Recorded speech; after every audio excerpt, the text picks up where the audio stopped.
Mark chapter 9. He said to them, "Most certainly I tell you, there are some standing here who will in no way taste death until they see God's kingdom come with power." After 6 days Jesus took with him Peter, James, and John, and brought them up onto a high mountain privately by themselves, and he was changed into another form in front of them. His clothing became glistening, exceedingly white, like snow, such as no launderer on earth can whiten them. Elijah and Moses appeared to them, and they were talking with Jesus. Peter answered Jesus, "Rabbi, it is good for us to be here. Let's make 3 tents, one for you, one for Moses, and one for Elijah." For he didn't know what to say, for they were very afraid. A cloud came, overshadowing them, and a voice came out of the cloud, "This is my beloved Son. Listen to him." Suddenly looking around, they saw no one with them anymore, except Jesus only. As they were coming down from the mountain, he commanded them that they should tell no one what things they had seen, until after the Son of Man had risen from the dead. They kept this saying to themselves, questioning what the rising from the dead meant. They asked him, saying, "Why do the scribes say that Elijah must come first?" He said to them, "Elijah indeed comes first, and restores all things.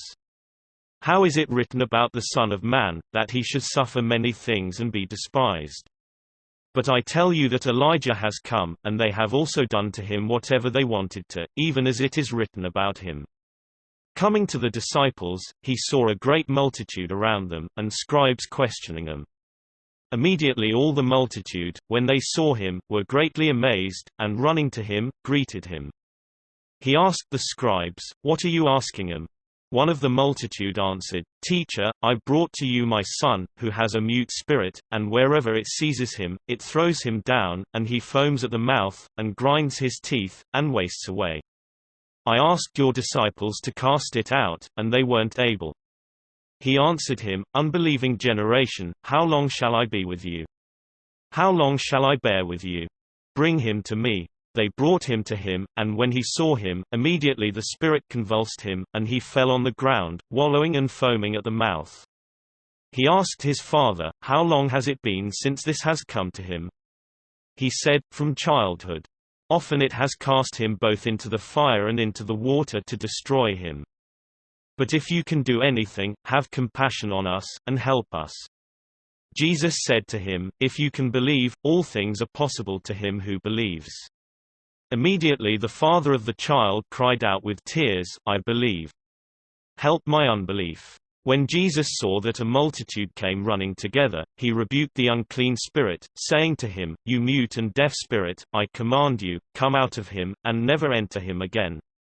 After crying out and convulsing him greatly, it came out of him. The boy became like one dead, so much that most of them said, "He is dead." But Jesus took him by the hand, and raised him up, and he arose. When he had come into the house, his disciples asked him privately, "Why couldn't we cast it out?" He said to them, "This kind can come out by nothing, except by prayer and fasting." They went out from there, and passed through Galilee. He didn't want anyone to know it. For he was teaching his disciples, and said to them, "The Son of Man is being handed over to the hands of men, and they will kill him, and when he is killed, on the 3rd day he will rise again." But they didn't understand the saying, and were afraid to ask him. He came to Capernaum, and when he was in the house he asked them, "What were you arguing amongst yourselves on the way?" But they were silent, for they had disputed with one another on the way about who was the greatest. He sat down, and called the 12, and he said to them, "If any man wants to be first, he shall be last of all, and servant of all." He took a little child, and set him in the middle of them. Taking him in his arms, he said to them, "Whoever receives one such little child in my name, receives me, and whoever receives me, doesn't receive me, but him who sent me." John said to him, "Teacher, we saw someone who doesn't follow us casting out demons in your name, and we forbade him, because he doesn't follow us." But Jesus said, "Don't forbid him, for there is no one who will do a mighty work in my name, and be able quickly to speak evil of me. For whoever is not against us is on our side." For whoever will give you a cup of water to drink in my name because you are Christ's, most certainly I tell you, he will in no way lose his reward. Whoever will cause one of these little ones who believe in me to stumble, it would be better for him if he were thrown into the sea with a millstone hung around his neck.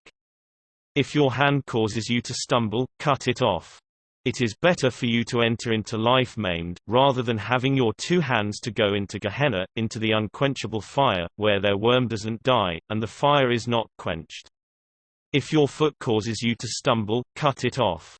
It is better for you to enter into life lame, rather than having your 2 feet to be cast into Gehenna, into the fire that will never be quenched, where their worm doesn't die, and the fire is not quenched. If your eye causes you to stumble, cast it out. It is better for you to enter into God's kingdom with 1 eye, rather than having 2 eyes to be cast into the Gehenna of fire, where their worm doesn't die, and the fire is not quenched.